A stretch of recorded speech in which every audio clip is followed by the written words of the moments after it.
位于北京的驻华外国记者协会最近的一份报告称，中国的媒体自由度正急速下降。该报告称，驻中国的外国记者面临着人身攻击、黑客攻击、网络嘲弄和签证悲剧。东突厥散作为一个有争议的地区，是许多维吾尔人的家。试图报道东突厥散的记者中，88%的受访者说自己曾被跟踪。中国政府被指控对维吾尔人进行种族灭绝，但当局否认这一点。美国驻联合国大使琳达·托马斯·格林菲尔德表示，美国已经看到证据表明，俄罗斯打算在白俄罗斯、乌克兰边境附近集结超过3万名士兵，而莫斯科已经转移了近5000名士兵。俄罗斯常驻联合国代表内贝加表示，没有证据表明俄罗斯对乌克兰有任何军事计划。纽约时报一项侦查报道显示，印度购买了以色列的手机间谍软件飞马，作为2017年一宗10亿美元武器交易的一部分。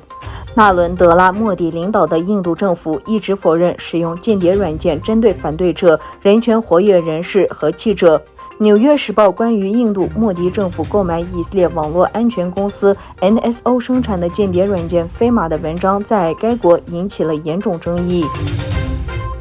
在日本西部石川省，一架 F-15战机起飞后不久失联。公共广播公司 NHK 据日本防卫省官员提供的消息报道说， F-15战机在起飞后从雷达上消失，据称载有2人的飞机可能已经坠毁。马里领土管理部31日发表声明说，马里过渡政府要求法国驻马里大使72小时内离境。声明说，在法国外长勒德里昂日前发表针对马里过渡政府的不友好言论后，马里外交部31日召见法国驻马里大使梅耶尔，要求他72小时内离境。